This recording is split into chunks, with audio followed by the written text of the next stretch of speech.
জায়গাটা কি আপনাদের চেনা চেনা লাগছে? আমরা কিন্তু ইন্ডিয়ান মিউজিয়ামে দাঁড়িয়ে রয়েছি, আর সেখানেই হতে চলেছে ডিয়ার মায়ের মিউজিক লঞ্চ এবং ফটো এক্সিবিশন। মিউজিয়ামের দেওয়াল জুড়ে সাজিয়ে দেওয়া হয়েছে ছবির নানান মুহূর্তের ছবি। চলুন তাদের সঙ্গে কথা বলে জেনে নিই তারা এই ছবি নিয়ে ঠিক কী বলতে চলেছেন।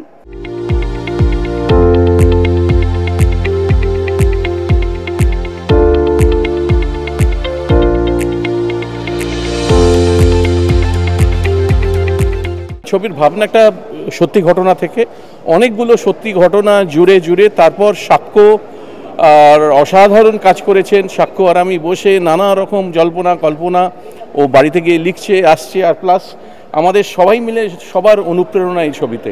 মানে সবাই বলে তো directed by Aniruddha, it's directed by a film by, maybe directed by me, a film by Bikram, a film by Arghya, a film by Abhik, a film by Ahana, a film by Jaya. আমরা সবাই মিলে খুব আন্তরিকতা খুব ভালোবেসে ছবিটা বানিয়েছি। আর সেই ভালোবাসা কীরম ভালোবাসে বিক্রম আপনি দেখুন, আপনারা এক্সিবিশনটা দেখুন, আপনি বুঝবেন যে ওর কতটা ভালোবাসা এই ছবির প্রতি।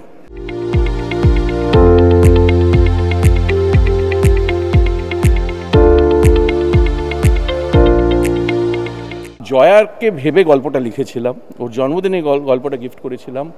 আর একটা হয় বন্ধুত্ব থেকে একটা বাচ্চা তৈরি হয়, জানেন তো, সেটা আমার আর বিক্রমের বন্ধুত্ব থেকে এই সঙ্গীত ছবি তৈরি হয়েছে। আপনারা দেখবেন, আপনারা শুনবেন, শুনে বলবেন। আপনারা 18ই জুলাই হলে আসুন, প্লিজ হলে আসুন, দেখুন ছবি, আনন্দ পাবেন। আর এখানে কে আছে? অহনা। অহনা হ্যালো বলে দাও সবাইকে। She is the star. She is the star. She's an actor. What an actor. She's our little darling.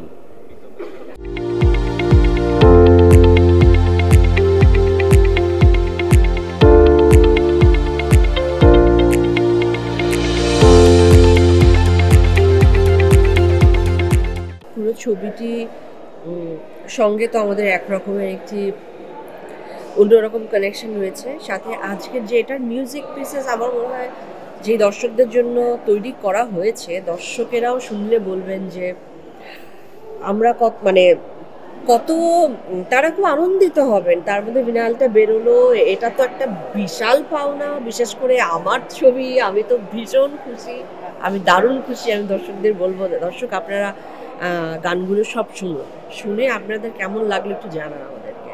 কারণ আমরা খুবই উত্তেজিত, এ কারণে ছবিটি নিয়ে, মিউজিক নিয়ে নানান রকম ইভেন্টস হচ্ছে। আসলে একটি ছবিটা রিলিজ করলে হয় না, পুরো ছবি রিলিজটা একটা উদযাপন, সিনেমা একটা উদযাপনের বিষয়, যেটা আমরা এই ছবির ভেতর দিয়ে খুব দেখতে পাচ্ছি।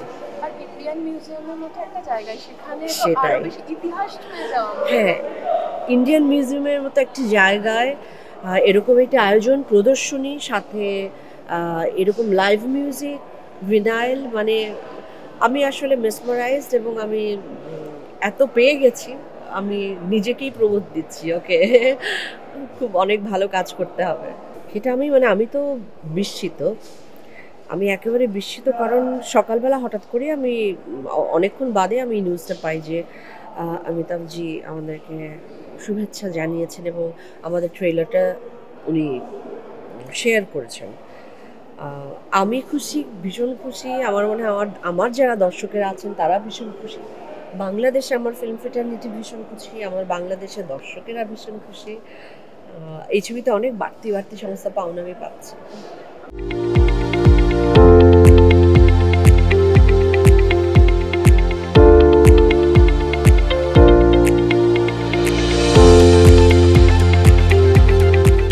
দেখো, একটা জিনিস বুঝতে হবে যে এই ছবির মিউজিক ডিরেক্টর আমি, কিন্তু এই ছবির মিউজিক লেবেল হচ্ছে ইটারনাল সাউন্ডস, যেটা আমার উৎসব পারেখ, মায়াঙ্ক জালান আর গৌরং জালানের কোম্পানি, আমরা অ্যাকোয়ার করেছি মিউজিকটা।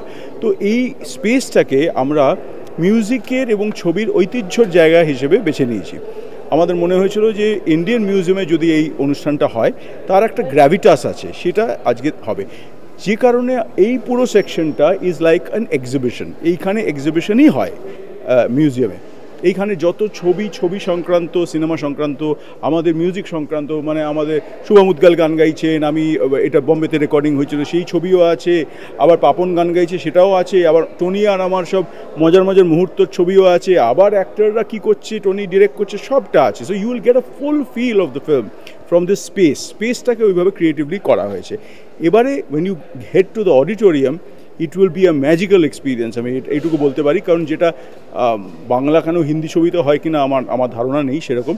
We have a full orchestra, আর আমরা ব্যারি ফিলিপসকে আনিয়েছি আমেরিকা থেকে, he is a Grammy award winner, উনি বাজিয়েছেন এই ছবিতে, উনি মাস্টারিং করেছেন, মিক্সিং করেছে সুমন দে, এবং মিউজিশিয়ানরা ভায়োলিন, সেতার, বাঁশি, আমি কাহন ইত্যাদি সব নিয়ে। আর একটা বাচ্চা আছে Tinni, whose the discovery of the decade, সে আজকে লাইভ গাইবে, পাগল হয়ে যাবেন শুনলে ওর গান, এটা আমি গ্যারান্টি দিতে পারি। সো টনির ছবি সত্যি, যেটা টনি বলল, প্রচণ্ড ভালোবেসে আমরা কাজ করেছি। ও আমার ভীষণ বন্ধু, ভীষণ ভালোবাসি। আমরা রোজ বন্ধু। কেননা রোজ সকালের কফিটা আমরা একসঙ্গে টলিগঞ্জ ক্লাবে খাই, রোজ। এটা একটা রুটিন হয়ে গেছে 6 বছর এখন। তো দিস ইজ আওয়ার ফিল্ম। আর সেইভাবেই আমরা ছবিটাকে এখন মিউজিকটাকে প্রমোট করছি। পাপনের একটা গান অলরেডি 3 লাইন বেরিয়েছে, সেটাই ভাইরাল হয়ে গেছে। And you will see something very special today. You will see a vinyl launch, মানে vinyl launch, যেটা হচ্ছে এলপি রেকর্ড।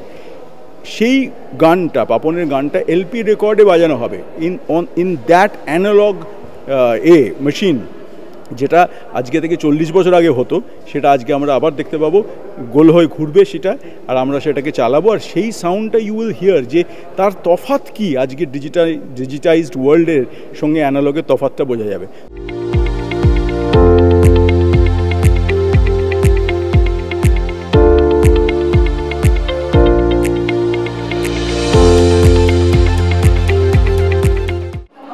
আমি দেখিনি আগে, শুধু তাই নয়, এরকম একটা ভেন্যু যেটা স্কুল লাইফের পরে এত বছর বাদে এলাম, এবং একটা অদ্ভুত পুরোনো দিনের স্মৃতি ফিরে পেলাম। এই যে করিডোর দিয়ে যখন আসছিলাম, কীরকম একটা লাগছিল। তো কাজেই মিউজিয়ামটা আবার নতুন করে একবার বয়সকালে দেখার ইচ্ছে আছে, সুযোগটা হবে কিনা জানি না। কিন্তু আর এই এত ভালো live performance with instruments, real musical instruments, যেটা আজকের দিনে খুবই বিরল হয়ে দাঁড়িয়েছে। ওই একটা টেবিলের ওপর রেখে কী সব করেন, আর রিয়েল ইনস্ট্রুমেন্ট পড়লে যে কী লেভেলের মিউজিক হতে পারে, সেটা আজকে অনেক বছর বাদে দেখলাম। কীভাবে মানে একটা নতুনত্ব, এবং কজনের বাড়িতে আরও আবার এই চালানোর মেশিনটা আছে কি না, সেটা আমারটা তো খারাপ হয়ে গেছে, বহু বছর হলো। প্রচুর রেকর্ড আছে, কারণ আমার দাদামশাই খুব রেকর্ডের শখ ছিল, বিভিন্ন মানে 16 RPM, 45 RPM, 33.5, 75, প্রচুর রেকর্ড আমার বাড়িতে ছিল, এখনও আছে, কিন্তু প্লেয়ারটা নষ্ট হয়ে গেছে। এটা তো সিনেমার আলোচনা হয়ে যাচ্ছে, আজ মিউজিক নিয়ে থাকি।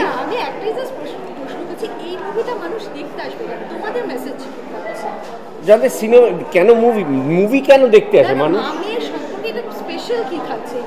সেটা তো তাহলে গল্প বলতে হয়। স্পেশাল কি আছে কখনো একটা মুভির আগে থাকতে বলা যায় না, ওটা হলে বসে অনুভব করতে হয় স্পেশালটা কি। এক একজন মানুষ এক একটা জিনিস অনুভব করবে।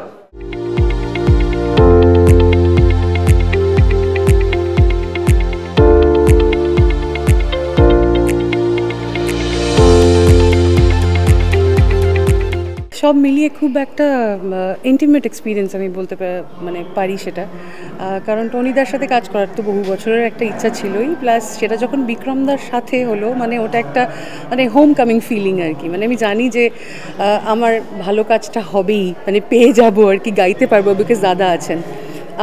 বাট এই গানটা অ্যাকচুয়ালি আমরা অনেকগুলো ড্রাফট বানিয়েছি, অনেক রকমের ভার্জন তৈরি করেছি, অনেকগুলো অপশনস তৈরি করেছি, তারপরে ফাইনালি গিয়ে এটা ফাইনাল হয়েছে। মানে ফাইনাল হয়েছে, এটা অরিন্দদাও অনেকবার লিখেছে, বিক্রমদাও অনেকবার সুর করেছেন। তো এই গানটার একটা প্রসেস ছিল রীতিমতো। সো ভালোবাসার গান ঠিকই, বাট একটা প্রসেসের মধ্যে দিয়ে গিয়েই সেই ভালোবাসাও পৌঁছেছে আমাদের কাছে, সবার কাছে পৌঁছবে এটাই আশা রাখি। আর সবাই শুনতে থাকুন, সবাইকে শোনাতে থাকুন। তার সঙ্গে যেটা প্রথম সেটা হচ্ছে ভিনাইল রেকর্ডস, ডিয়ার মার একটা এই হাতে করে ধরে রয়েছি, সেটা একটা ফিলিং। অনেক দিন পরে, অনেক বছর পরে এরকম একটা ফিলিং আমার মনে হয় আমার জীবনে, মানে আমার ক্যারিয়ারে 25 বছর গান গাইছি যদিও, তাও কখনো ভিনাইল ধরার নিজের গানের সুযোগ হয়নি।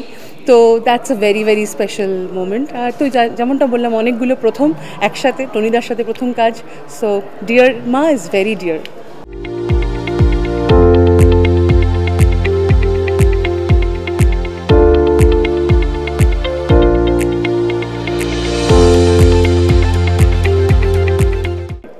আমি একটু আগেই বলছিলাম যে এই ধরনের ছবির মিউজিক লঞ্চ তো হয়, কিন্তু এইভাবে লঞ্চটা আমার কাছে খুব নতুন। কিন্তু মানে একটা লাইভ পারফরমেন্স, তার সঙ্গে একটা ছবির এক্সিবিশন।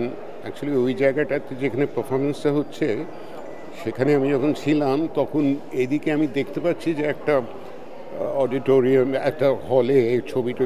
আমি অ্যাকচুয়ালি ভেবেছিলাম যে এটা মিউজিয়ামেরই কোনো এক্সিবিশন হবে। আমি এখানে এসে বুঝলাম যে এটা আমাদের সিনেমার এক্সিবিশন, এবং খুব ইন্টারেস্টিং, ভালো ভালো ছবি আছে, অনেক ফটোগ্রাফারের নিশ্চয়ই তোলা। আশা করি বেশ কিছু লোক এটা দেখার, এই এক্সিবিশন দেখার সুযোগ পাবেন। It's a very novel idea. হ্যাঁ, এটা ঠিকই যে টনি বেশ কিছুদিন পরে বাংলা ছবিতে ফিরে এলো।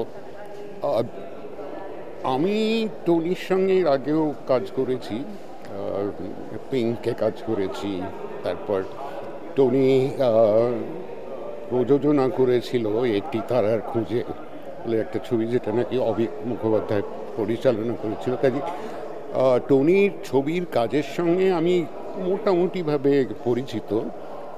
ও খুব মেপে কাজ করে, এই অর্থে যে ও যেটা চায় সেটা না হলেও কাজটা করে না, আমি দেখেছি। কাজে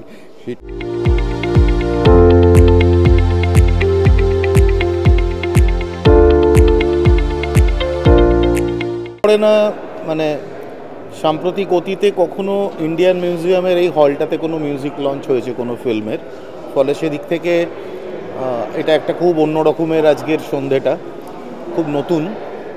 আর সবসময় ওপাস যেভাবে পুরো জিনিসটাকে অর্গানাইজ করে, মানে তাদের যতটা যত্ন, সিনেমাটার প্রতি যতটা যত্ন, তাদের আর্টিস্টদের প্রতি, এবং যেভাবে তারা একটা জিনিসকে প্রেজেন্ট করে, সেই প্রেজেন্টেশনটার প্রতিও খুব যত্ন থাকে।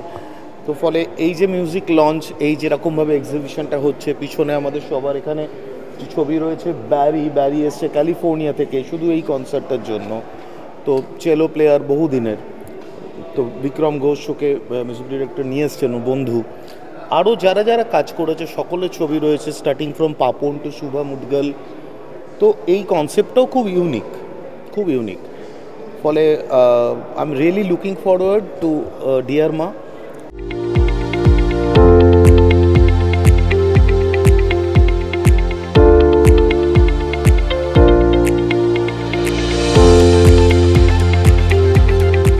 এরকম ইভেন্ট খুব কম হয় আজকালকার দিনে, যেখানে একটা ছবি রিলিজের আগে এত সুন্দর একটা এক্সিবিশন, সবাই এসছে, দারুণ খাওয়া দাওয়া, মিউজিক।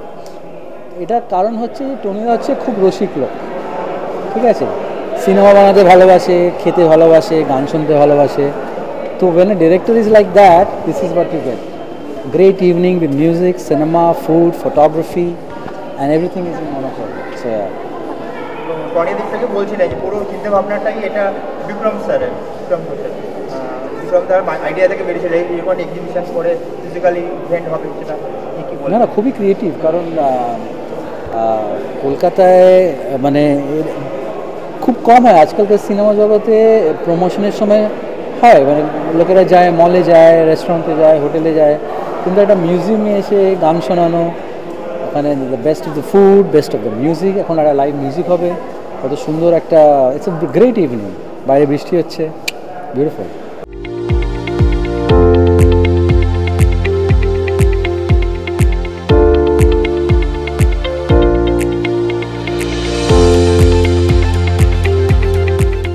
বেশ কয়েক বছর পর অনিরুদ্ধ রায়চৌধুরীর হাত ধরে বড় পর্দায় আসতে চলেছে ডিয়ার মা। তারই আমরা মিউজিক লঞ্চে হাজির হয়েছিলাম এবং সেখানে হাজির হয়েছেন খোদ বিক্রম ঘোষ, যিনি এই ছবির মিউজিক ডিরেক্টর। তাদের সঙ্গে কথা বলে আমরা জেনে নিলাম যে এই ছবি ঠিক কেমন হতে চলেছে। ক্যামেরায় সন্তোষ রায়ের সঙ্গে সোহেলি বিশ্বাস, ওঙ্কার বাংলা।